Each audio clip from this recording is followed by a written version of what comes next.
Winter arrives. The air turns colder and more humid. You open the lid of your compost bin and see almost nothing has changed. The waste hasn't shrunk like it did in summer. There's a strange smell. Sometimes you even notice thin, white patches of mold spreading across the surface. The first feeling is usually disappointment. The second is self-doubt. And many people end up with the same familiar conclusion: composting doesn't work in winter. Forget it. I'll wait until it gets warm again. I've been there. There were days when I stood in front of my compost bin feeling genuinely discouraged. The scraps didn't listen. The process was painfully slow, nothing like what I had expected. But it was during that winter that I learned one of the most important lessons about composting. Compost doesn't die when it gets cold. It just works on a different rhythm, slower, deeper, quieter. Most of us give up not because composting fails, but because we misread nature's signals. We're used to speed. We're used to instant results. So when things slow down, we assume we're doing something wrong. But the truth is this: winter composting isn't wrong. What's wrong is treating it like summer composting. Once you understand that, kitchen scraps in winter stop feeling like a burden and start looking like a resource waiting to be awakened. 6 things to keep in mind when composting kitchen waste in winter. 1. Don't fear mold. Understand your decomposition crew.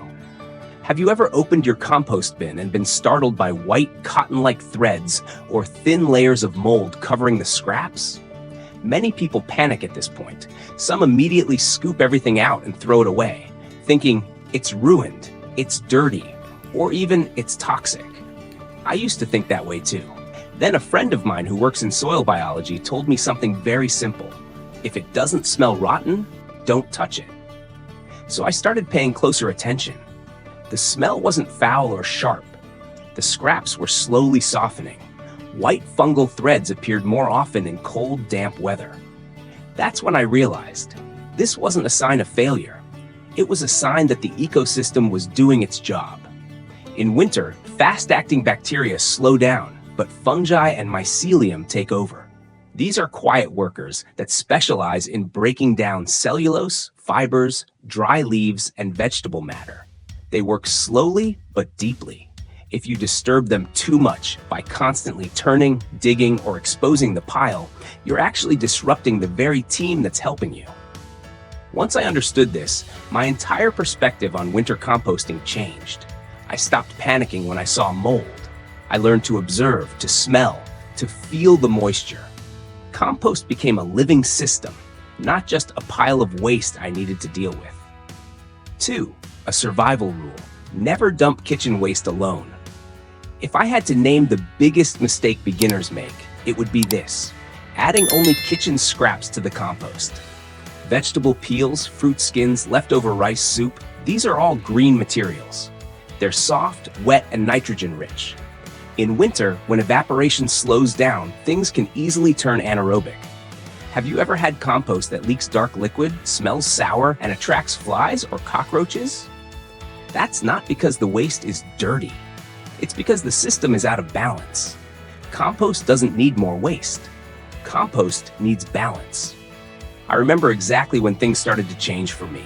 It was thanks to one small habit: layering. Every time I added kitchen scraps, I asked myself, where's the brown material? Dry leaves, shredded cardboard, torn paper, wood ash, dried manure. Anything dry and fibrous that could absorb moisture became my best friend. Brown materials don't just soak up excess water and control odors. They also create tiny air pockets that allow oxygen to flow in. That's how aerobic microbes survive and how bad smells stay away. Once you understand this principle, composting stops being a guessing game and becomes a logical process. 3. Use space wisely. Grow vegetables and compost in the same container. A lot of people tell me, I live in the city. My balcony is tiny. I don't have space to compost. But when they visit my garden, they're often surprised to see healthy green vegetables growing right on top of compost. I use large pots, plastic bins, cement planters, or even old sacks. The bottom layer is kitchen waste mixed with garden scraps. On top, I add a thick enough layer of soil to plant vegetables. Green onions, garlic, cilantro, mustard greens, spinach, they all grow beautifully. Meanwhile, the waste underneath keeps breaking down slowly and steadily. This is a two-in-one mindset. You don't need more space, you just need a new way of looking at it. Compost doesn't have to sit idle in a corner, waiting to fully decompose before being useful. It can nourish the soil and feed plants right from the start. 4. An important detail when planting directly over compost. There's one small but critical detail. Compost shrinks over time. If the topsoil layer is too thin, plant roots may hit undecomposed scraps and go into shock. From my experience, I always keep the topsoil layer at least 18 to 20 centimeters, 7 to 8 inches thick. If you don't have clean soil, don't worry too much. Soil from under mature trees, parks, or areas rich in leaf litter is often full of organic matter and beneficial microbes. Just avoid heavily polluted spots. What's fascinating is that after a few months, roots naturally grow down into the now finished compost layer. At that point, you barely need to fertilize. The plant feeds itself from the kitchen waste you once planned to throw away. Number 5, odors and insects are easier to control than you think. A little smell from compost isn't a bad thing if you know how to read it. A strong, sharp odor is a sign of imbalance. The fix is usually simple. Add soil, dry leaves, or cardboard. If insects show up, don't rush for chemicals. Just cover the surface with 2 to 3 centimeters, about an inch of soil. Most problems disappear on their own. No chemicals, no expensive additives, no extra purchases. To me, living green isn't about doing more. It's about intervening less, but at the right moment.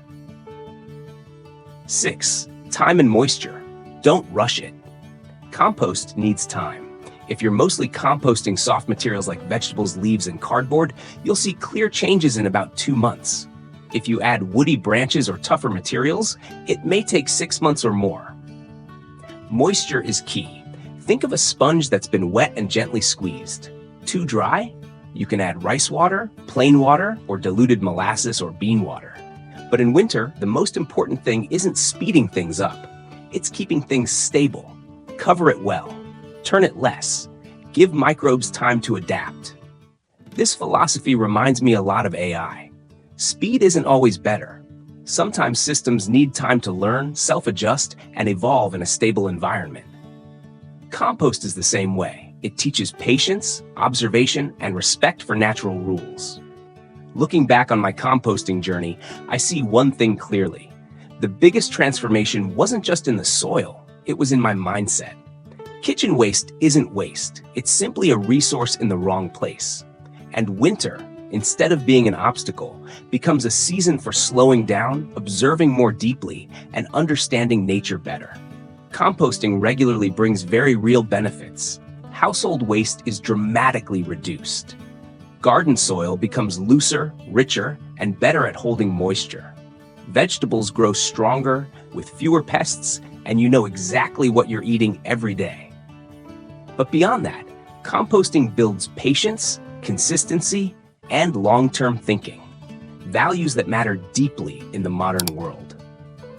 In the age of artificial intelligence, where everything is about speed, optimization, and automation, compost reminds us of something essential. Not every system should be forced. Some ecosystems thrive only when given the right conditions and enough time. A good composter isn't the one who does the most, but the one who understands natural rules and supports them wisely. That's very similar to how AI learns, from data, time, and a stable environment.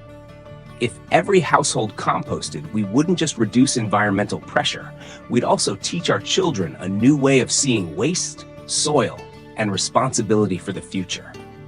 If you found these thoughts helpful, stay with me on the Compost channel. Subscribe, follow upcoming videos, and let's build a greener, smarter, more sustainable lifestyle together, one day at a time, starting right in our own kitchens.